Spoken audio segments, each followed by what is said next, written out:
Donc, nous continuons dans cette partie du cours sur l'héritage négatif de la chute.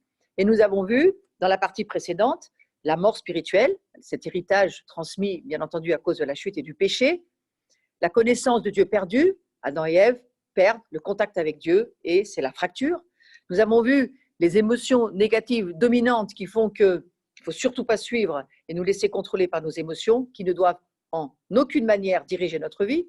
Et là, aujourd'hui, nous allons voir, il y a des choix beaucoup trop nombreux depuis que la chute est venue au milieu de nous, finalement. Le péché d'Adam et Ève a eu des conséquences sur leur volonté. Retenons que dans le jardin d'Éden, ils ne pouvaient faire qu'un seul choix. Tout ce qu'ils voulaient faire était bon. Ils avaient la domination sur tout le jardin, ils avaient vraiment une grande liberté de gestion et d'intendance.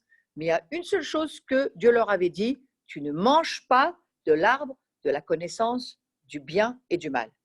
Nous lisons cela dans Genèse 2, chapitre 2, versets 16 et 17. Donc Adam et Ève avaient la possibilité de faire une multitude de bons choix et un seul mauvais. Est-ce que vous pouvez imaginer aujourd'hui où nous en sommes? Je crois qu'on a une multitude de mauvais choix et c'est peut-être un seul bon choix qu'il faudrait faire et beaucoup ne le font pas. Prions pour cela. En fait, ils ont fait ce seul mauvais choix malgré la multitude des bons choix, Adam et Ève, dans ce jardin d'Éden. Et parce qu'ils ont fait le mauvais choix, aujourd'hui, nous avons une multitude de choix, à la fois bons, c'est vrai, mais le seul bon choix qu'on pourrait faire aujourd'hui pour avoir le salut, c'est de choisir Jésus comme notre Seigneur et notre Sauveur. Mais il y a évidemment beaucoup d'autres bons choix, mais il y a une multitude aussi de mauvais choix. Et en conséquence, nous devons journellement faire face à tout cela. Et parce qu'ils ont fait le mauvais choix aujourd'hui, nous nous trouvons sans arrêt en train d'avoir à réfléchir sur ce que nous avons à faire.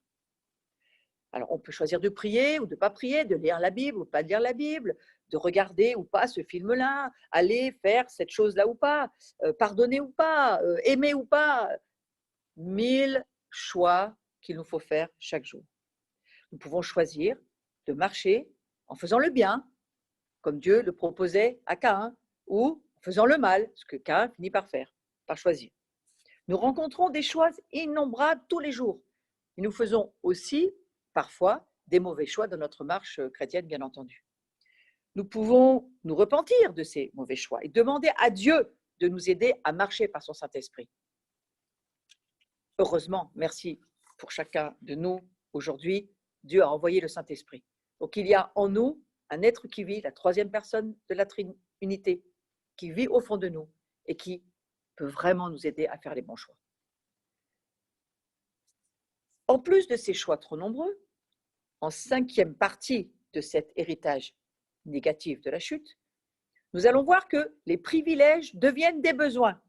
Un effet à long terme du péché, c'est le fait que les privilèges de l'homme avant la chute sont devenus les besoins criants après la chute. D'abord, séparés de Dieu par le péché, nous ne nous sentions plus acceptés ni de Dieu ni des autres. Et nous avions besoin d'appartenir à tout prix. C'est quelque chose qui aujourd'hui est bien aussi profondément là dans le cœur de l'humanité, besoin d'appartenir à tout prix à quelque chose.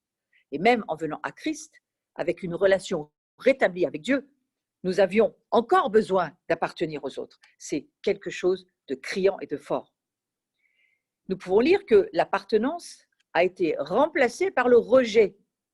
Nous avons donc besoin de sentir que nous appartenons à quelqu'un ou à quelque chose. Nous avons besoin de le sentir. Avant, c'était un privilège. Nous avions l'appartenance. Avant la chute, Adam et Ève savaient qu'ils appartenaient à Dieu. C'était le fondement de leur identité. Aujourd'hui, ça devient un besoin criant.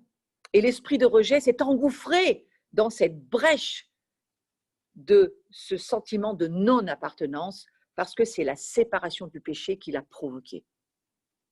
Donc, Adam et Ève, dans le jardin d'Éden, ressentaient ce besoin et ils en étaient comblés par l'intimité de leur relation avec Dieu.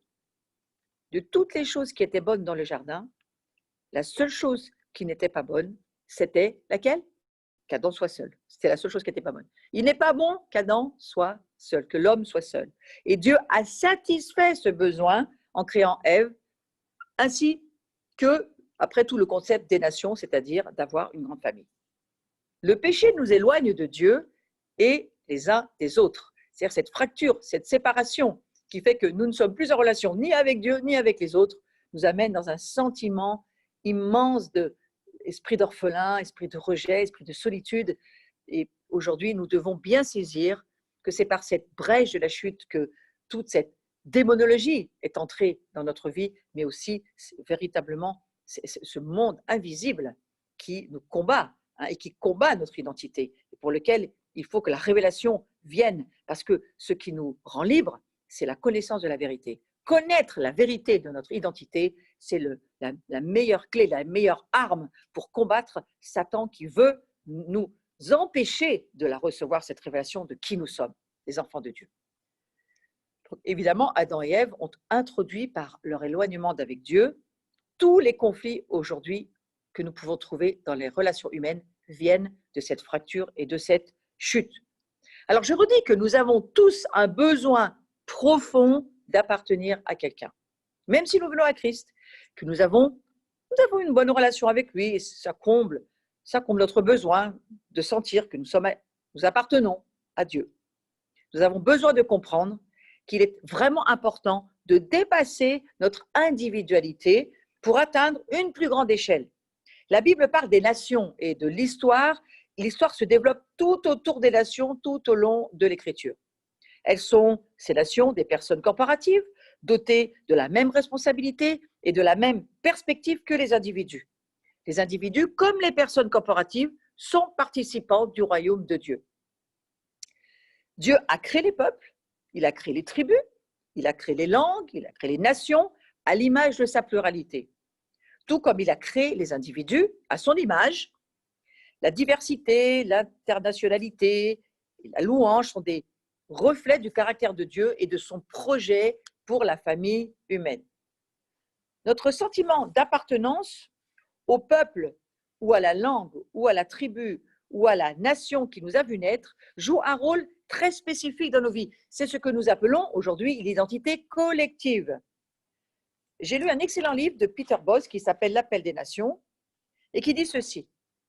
Ce n'est que dans la mesure avec laquelle nous nous identifierons à une identité collective que nous serons engagés et que nous trouverons notre place dans la perspective mondiale de la parole de Dieu. Vous vous rendez bien compte de l'importance de notre identification à Dieu, oui, aux autres, oui, mais aussi à une nation, à une tribu, à une famille, à une nationalité qui fait que nous savons que nous faisons partie d'une identité corporative. Ce sentiment d'appartenance, il est en nous. C'est Dieu qui nous a offert et qui a offert toutes les nations de façon à ce que nous puissions appartenir à une nation précisément. Et il a offert à toutes les nations la possibilité de faire alliance avec lui aussi. Dans sa majesté souveraine, il a inventé une échelle élargie afin de pouvoir aimer et enseigner l'humanité à l'intérieur de cette nouvelle mesure. Il attend des nations qu'elle l'aime, qu'elle l'adore en tant que nation. Il attend des nations qu'elles aient une personnalité et une sécurité, une valeur, exactement comme une personne, et qu'elles viennent aussi le célébrer en tant que Dieu. Donc Dieu a créé des corps collectifs afin de nous enseigner ce qu'est l'appartenance à une famille ou à une tribu, à la culture ou à la loi. Ce besoin d'appartenance, il est véritablement inscrit en nous et c'est Dieu qui l'y a inscrit. Nous avons tous un sentiment d'appartenance en nous et c'est la question de cette fameuse identité collective. La croissance d'une église, c'est une bonne chose, mais elle n'offre pas la possibilité à ses membres de se faire parfois, même pas un ami, parce que certains n'y arrivent pas, et après quelques mois, les personnes partent parce qu'elles n'ont pas trouvé véritablement la famille qu'elles cherchent, ce sentiment d'appartenance qu'elles cherchent. Aujourd'hui, frères et sœurs, je crois que c'est une des choses sur lesquelles Dieu travaille, à la fois le cœur de l'Église et à la fois le cœur de l'humanité. Mais l'Église doit réaliser qu'elle est une famille et que être un père, être une mère, avoir des enfants, vivre une vraie relation familiale, c'est la chose que Dieu veut véritablement rétablir dans cette fin de cet âge. L'union spirituelle dans la communion fraternelle, ce qu'on appelle la koinonia dans le Nouveau Testament, n'est pas simplement une bonne chose que l'Église devrait fournir, mais c'est quelque chose d'indispensable à vivre dans le cadre de ce que nous sommes en Jésus-Christ. La peur d'être rejeté que nous partageons tous et le besoin d'appartenir sont la raison de l'importance du conformisme dans la culture. On se retrouve dans les cultures parce qu'on a besoin de se sentir appartenir à quelque chose. Donc ça, c'était pour parler de ce besoin profond d'appartenance. Et dans un deuxième temps, nous allons voir que l'innocence a été remplacée par la culpabilité et la honte. Alors, lorsque vous vous occupez de quelqu'un et que vous êtes en relation d'aide avec quelqu'un, peut-être même avec vous-même, vous pouvez réfléchir sur votre propre vie, beaucoup de culpabilité, beaucoup de honte peuvent nous habiter dans un premier temps, même si nous sommes chrétiens. Et donc, nous avons besoin que notre valeur personnelle soit rétablie. Et pour que cela puisse se faire, il faut bien pouvoir comprendre d'où ça vient. Et cet héritage négatif de la chute nous offre une diversité de compréhension et nous éclaire sur les difficultés que certaines personnes ont dans leur propre vie, même chrétienne. Donc la culpabilité et la honte ont remplacé l'innocence. Nous avons besoin que notre valeur soit rétablie et une mauvaise image de soi est un problème constant depuis la chute. Moi, je suis pasteur depuis des années. Je crois qu'une des choses qui fait le plus souffrir l'Église, c'est l'incapacité à se débarrasser de cette culpabilité, de cette honte et de ce manque de valeur et de se laisser terrasser par l'ennemi dans les pensées, de nous faire croire que nous ne sommes rien, que nous ne valons rien et que nous n'avons pas besoin de chercher à être quelque chose parce que nous serons toujours rien. Et ça, c'est une véritable plaie dans la vie des chrétiens. La plupart d'entre nous ont une mauvaise image de nous-mêmes. Nous avons une très mauvaise image de nous-mêmes. Et les psychologues s'accordent pour le dire. Les psychologues non chrétiens, ils remédient en essayant de flatter le moi humain et d'encourager les performances et le succès. Frères et sœurs, ce n'est pas du tout par là qu'on va y arriver. Leur diagnostic est vrai, et ça nous permet de le saisir, ce diagnostic. Mais depuis la chute, l'homme souffre d'une mauvaise image de lui-même parce qu'il est déconnecté de son Créateur et de celui qui fait qu'il est quelque chose. C'est la relation à Dieu qui nous ramène le fait de savoir qui nous sommes. Cette relation avec Dieu nous établit dans notre identité. Si nous perdons cette relation, nous perdons notre identité et nous perdons donc tout ce qui, au fond de nous, pourrait faire que nous ressentions de la valeur, de l'appartenance et de la sécurité. Donc la réponse de ces psychologues, elle est incorrecte. Je remercie les psychologues, on en a besoin, mais ils ne seront pas la solution pour notre propre identité.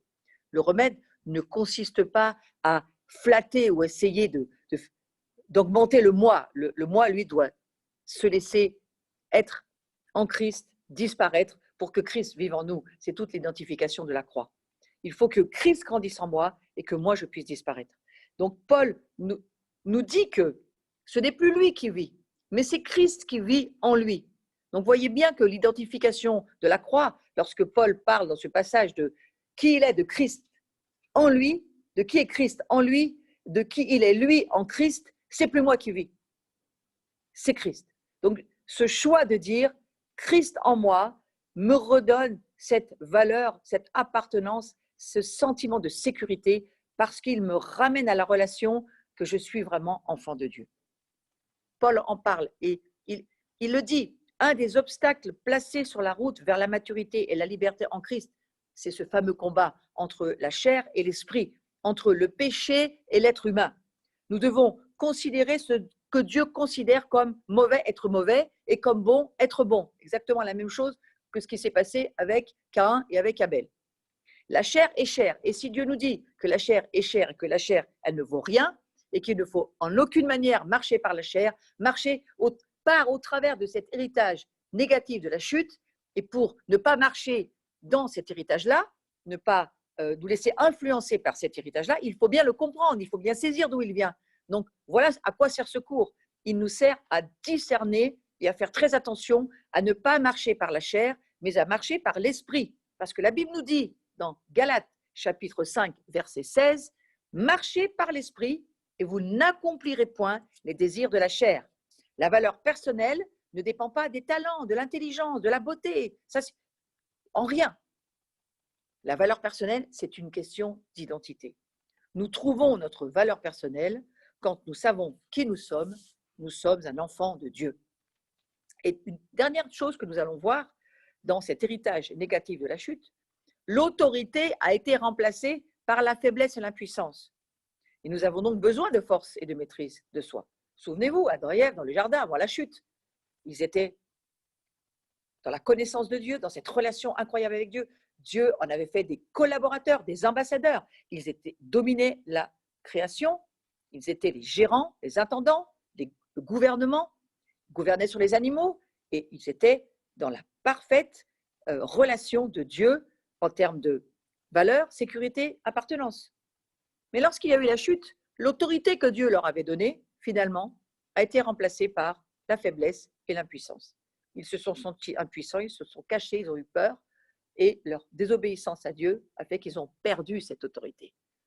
Il faudra Jésus pour nous la redonner au travers de cet incroyable amour qu'il a offert en venant sur cette croix et en donnant sa vie en tant qu'innocent qu'il était, parfaitement homme, parfaitement Dieu, mais parfaitement innocent, qui échangera ce pouvoir du péché, toutes les iniquités, toutes les transgressions, tout ce que la séparation d'avec Dieu a produit, il prendra toute cette production négative pour nous donner sa propre vie. Donc la faiblesse et l'impuissance ont véritablement remplacé l'autorité après la chute.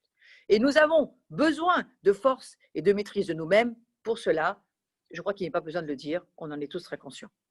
Dans notre condition pécheresse, nous luttons pour dominer les autres et notre environnement. C'est une lutte constante, incessante. Et parce que Satan, eh bien, parce qu'il a usurpé l'autorité donnée par Dieu.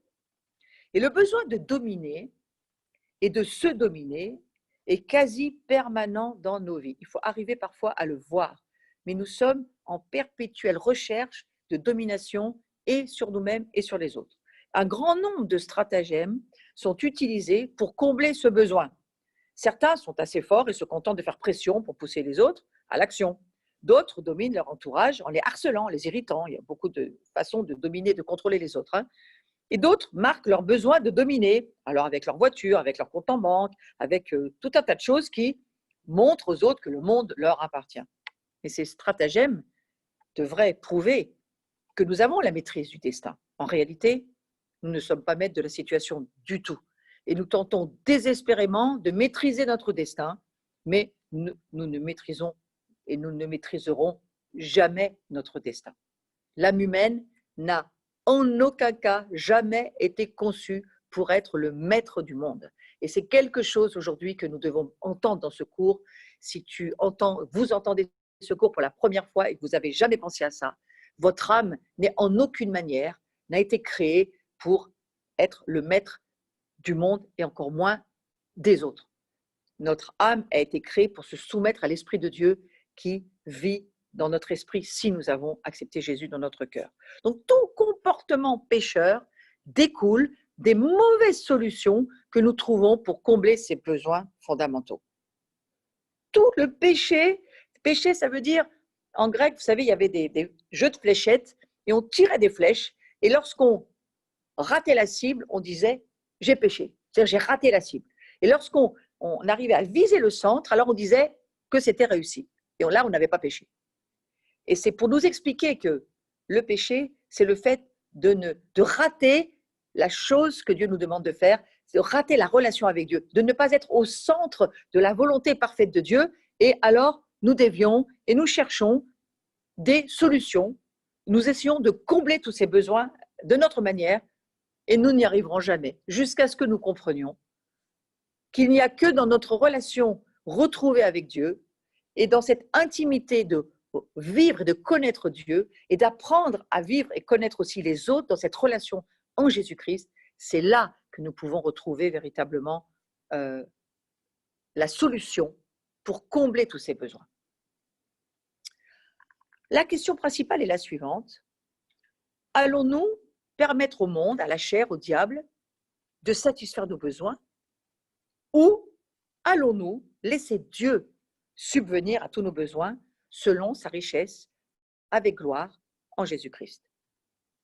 Alors Philippiens chapitre 4, verset 19 nous dit ceci, « Et mon Dieu », mais ce n'est pas écrit « et Dieu », c'est écrit « et mon Dieu ». C'est un Dieu personnel, c'est un Dieu pour chacun, pour les besoins de chacun aujourd'hui. « Mon Dieu pourvoira à tous nos besoins selon sa richesse, avec gloire, en Jésus-Christ. » Ici, c'est une question d'identité et de maturité.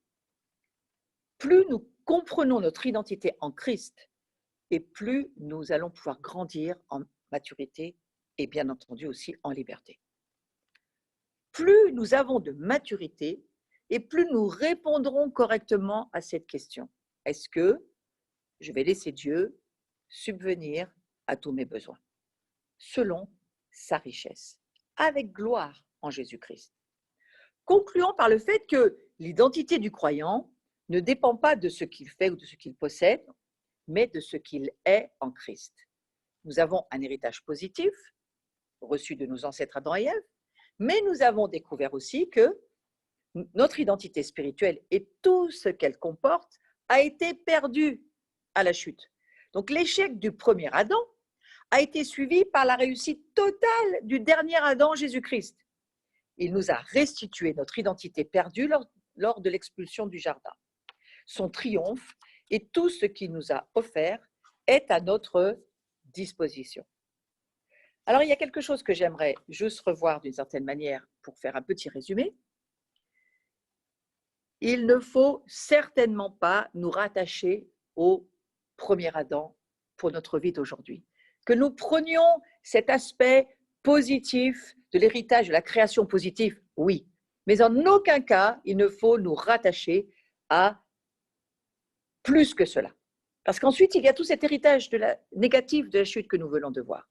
Et celui auquel nous devons nous rattacher, c'est ce dernier Adam, celui qui a terminé cette race adamique, qui est devenu lui-même la malédiction pour que nous puissions être cette bénédiction. Et pour cela, c'est seulement Jésus-Christ qui nous permettra de retrouver une relation avec son Père, Dieu.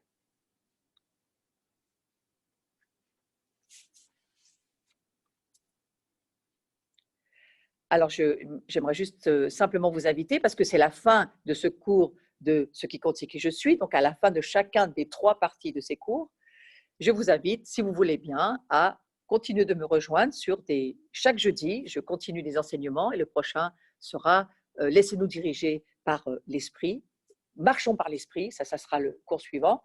Et puis, je vous invite aussi, si vous voulez bénir et me soutenir dans l'enseignement et le travail, vous pouvez donner sur notre site de l'Abri. Vous avez tous les renseignements sur la vignette qui est devant vous. Je vous souhaite une excellente soirée.